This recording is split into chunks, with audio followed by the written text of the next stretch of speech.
وہ تو ظاہر سی بات ہے. نذیر لغاری صاحب، حفیظ اللہ نیازی صاحب نے جیسے کہا کہ ساری چیزوں کی ذمہ دار اسٹیبلشمنٹ ہے. میں کہتا ہوں اسٹیبلشمنٹ پہلے بھی تھی، اب بھی ہے، آگے بھی اس کا ایک کردار رہے گا اور ملکوں میں رہتا ہے. لیکن سیاسی لوگ جو ہیں ان کا بھی تو کوئی کریکٹر ہوتا ہے نا. ابھی کچھ عرصے پہلے تک ایک صاحب کہہ رہے تھے ووٹ کو عزت دو، اور آج ووٹ کو عزت وہ اس طرح سے دے رہے ہیں کہ انہوں نے جو حکومت بنائی ہے تو لوگ فارم 45 47 لیے گھوم رہے ہیں. عمران خان صاحب کچھ اور گفتگو کیا کرتے تھے کہ کسی کی مدد سے نہیں آؤں گا، آئے تو حکومت کی مدد سے، اسٹیبلشمنٹ کی مدد سے آئے. تو سیاسی لوگوں کو اپنے اندر منافقت ختم کرنی چاہیے. آن دا فیس تو وہی موجود ہے نا ہمارے سامنے، ہم تو انہی کو جانتے ہیں. اچھا، ہماری زمین کا جو ڈایا میٹر ہے نا وہ تقریباً کو 7,000 میل ہے، اور اسی کے اندر ہی پوری دنیا ہے، پوری دنیا کے ممالک ہیں، پوری دنیا کے تمام ممالک اسی ایک جغرافیے کے اندر ہیں جو اس زمین کے اندر ایک پلینٹ ہے جس کے اندر ہم رہتے ہیں. اس کے اندر 200 سے زائد مملکتیں ہیں، حکومتیں ہیں، سسٹم ایک چل رہا ہے. اور ایک سسٹم اور موجود تھا جو نہیں رہا ہے. وہ اتفاق ہے، اگرچہ اس کے نام سے سسٹم ہے، اس کے نام سے پارٹیاں بھی ہیں اور اس نام سے حکومتیں بھی ہیں، لیکن وہ سسٹم جو ایک سسٹم کو چیلنج کرتا تھا وہ اس طرح سے فعال بھی نہیں ہے اور کمیونزم نہیں ہے. یہ نہیں، ہمارے سامنے کی صورتحال یہ ہے. ٹھیک ہے، اگرچہ چین یہ کہتا ہے کہ وہ اب بھی کمیونسٹ ملک ہے، اور اب بھی اس کا کہنا یہ ہے کہ ہم نے اپنی پیداواری قوتوں کو فعال کیا ہے، اس کے نتیجے میں ہم ڈیولپمنٹ کر رہے ہیں. ہو سکتا ہے بالکل یہی ٹھیک ہو، لیکن جو new world order George Bush senior کے زمانے میں سے چلا تھا وہ یہی تھا جو اب دنیا کے اندر رائج ہے. اور جہاں جہاں ہم تھے، ہم تو ہماری حیثیت ہی کیا، ہم تو دم چھلا پن کا شکار تھے نا. ہمیں جو حکم ملتا تھا ہم اس کو بجا لاتے تھے اور ہم اس پر عمل کیا کرتے تھے. ہمیں کہا جاتا تھا کھڑے ہو جاؤ، کھڑے ہو گئے. ہم کہا بیٹھ جاؤ، بیٹھ جاؤ. میں سے لیٹ جاؤ، لیٹ جاتے تھے. اب بھی صورتحال اس سے مختلف نہیں ہے.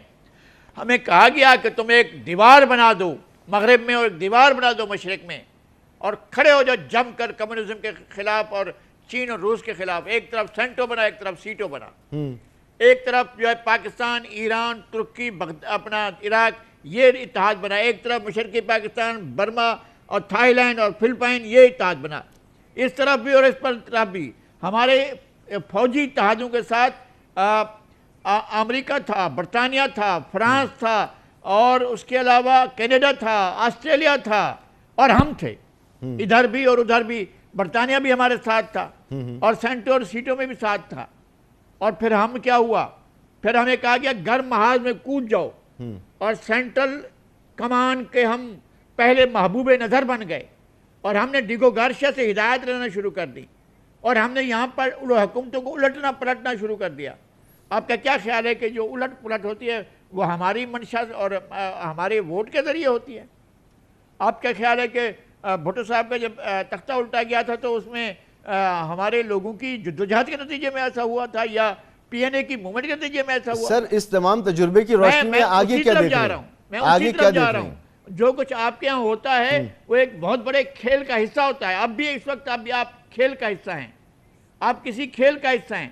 ایک دفعہ جو آر ٹی ایس پر لوگ آ جاتے ہیں اور مشینیں بیٹھ جاتی ہیں، ایک طرف جو ہے فارم 47 45 کا مسئلہ شروع ہو جاتا ہے.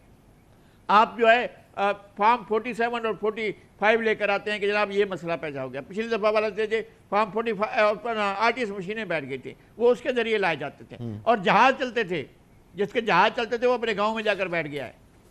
تو یہ اب پاکستان کے اندر اگر کوئی تبدیلی آتی ہے تو تبدیلی عوام کی طاقت، مرضی، منشا، ووٹ سے نہیں آتی ہے.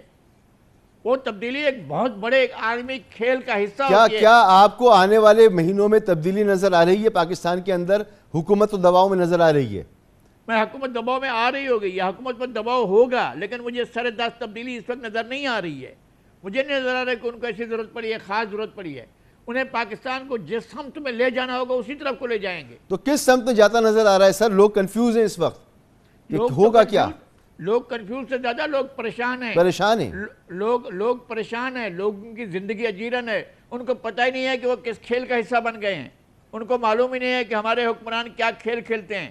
انہیں معلوم ہی نہیں ہے کہ حکمران ایک معاہدہ کرتے ہیں بجلی پیدا کرنے والوں کے ساتھ، اور میز کے دوسری طرف حکمران، ادھر حکمران بیٹھے ہوتے ہیں، دوسری طرف بھی خود بیٹھے ہوتے ہیں اور آپس میں معاہدہ کرتے ہیں. حکمران اور سامنے والے اور جب وعدہ کرتے ہیں تو کہتے ہیں کہ ہم آپ کچھ پیدا نہ بھی کریں گے تو کیپیسٹی چارجز کی مد میں آپ کو دے دیں گے، کبھی 90 کروڑ، کبھی 80 کروڑ، کبھی 60 کروڑ، کبھی آپ کچھ نہ کریں، کچھ نہ ہاتھ پر ہاتھ دھر کر بیٹھے رہیں گے، ہم لوگوں کی کھال اتار کر وہ آپ کے حوالے کر دیں گے اور آپ کو ایک پیسہ وصول کر دیں گے اور ڈالر کی شکل میں دیں گے آپ کو. ٹھیک ہے. تو یہاں ملک کی صورتحال یہ ہو، اور آپ کا کیا خیال ہے کہ اس کو ٹھیک کرنے کے لیے تبدیلی آ جائے گی؟ اکتوبر میں بہت بڑے جو دودھ اور شہد کی نہریں بہیں گی اور اس کے بعد شیر اور بکری ایک گھاٹ پر پانی پئیں گے اور جناب عمران خان جو ہیں وہ گھوڑے پر سوار ہو کر تلوار لہراتے ہوئے آئیں گے اور سارے جو ملک کے اندر خرابیاں ان کو دور کرنے کے لیے بہت بڑا کمال اور معجزاتی کام کریں گے. کچھ نہیں ہوگا بھائی، جو کچھ ہوگا وہ عوام جتنا وہ کچھ حاصل کریں گے عوام وہ اپنی جد و جہد کے نتیجے میں حاصل کریں گے. وہ نہیں ہو رہی ہے، وہ لوگوں کو گمراہ کر دیا گیا ہے. اس پارٹی نے کیا، پھر اس پارٹی نے کیا، پھر اس پارٹی نے کیا. لوگوں کے پاس کیا ہے؟ لوگوں کے پاس کھانے کو کچھ نہیں ہے. آپ چلیں میرے ساتھ کراچی کی بستیوں میں، آپ کے گھر کے قریب باقی جو بستیاں ہیں وہاں لے کر چلتا ہوں آپ کو، اور وہاں جا کر لوگوں کے حالات دیکھیں. حالات تو بہت خراب ہیں لغاری صاحب، اسی لیے یہی بات تم کر رہے ہیں. کسی کو یہ خام خیالی نہیں ہونی چاہیے کہ اکتوبر کے بعد کوئی معاملات بڑے اچھے ہو جائیں گے، دودھ اور شہد کی نہریں بہیں گی، لیکن عوام کی کہیں تو کوئی سے ہو. ایک بریک یہاں پر لینا ہے، بریک کے بعد مزید اس پہ بات کرتے ہیں. ارشاد بھٹی صاحب کے کنسرن بھی ہیں، حفیظ اللہ نیازی صاحب نے بھی ایک سینیریو اور نذیر لغاری صاحب نے بھی ایک نقشہ کھینچا ہے کہ ہو کیا رہا ہے، ہونے کیا جا رہا ہے. مزید اس کو سمجھنے کی کوشش کرتے ہیں کہ ایک عام آدمی کے لیے، ایک عام پاکستانی کے لیے کہیں کوئی راحت کی امید ہے، کہیں کوئی امکان ہے تو کس طرح سے ہے. ایک بریک کے بعد.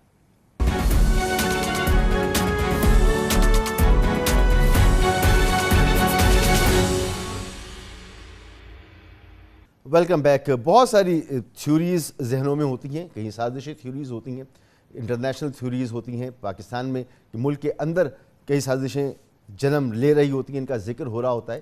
لیکن حقیقت میں صورتحال کیا یہی ہوتی ہے کہ عوام کی کہیں کوئی ریپرزنٹیشن نہ تھی، نہ ہے، نہ ہوگی، اور جس طرح سے معاملات چل رہے ہیں، یعنی میز کے اس طرف بھی ہم، میز کے اس طرف بھی ہم، اور آپس میں ہی ڈیل کر لیتے ہیں، عوام کہیں موجود نہیں ہوتی، نہ ہوگی. ارشاد بھٹی صاحب، یہی مستقبل ہے پاکستان کا؟ جی بالکل، ابھی تک تو یہی لگ رہا ہے. دیکھیے، دونوں میرے بڑے بھائیوں نے جو بات کی، مجھے دونوں سے کوئی اختلاف نہیں ہے. حفیظ اللہ نیازی صاحب نے جو تناؤ کا یا ایک لڑائی کی صورت جو بتائی دو فریقوں میں، پاکستان تحریک انصاف اور اسٹیبلشمنٹ میں، ظاہر 9 مئی ہے اور اس کے بعد ایک طرف 9 مئی کو حل ہونا ہے، دوسری طرف مینڈیٹ چوری اور مقدمے، سزائیں اور گرفتاریاں، جیلیں، حوالاتیں ہیں، تو وہ ہے. اور دوسرا جو لغاری صاحب نے عالمی سطح کا بنایا، دونوں سے مجھے کوئی اختلاف نہیں ہے، ٹھیک بات ہے.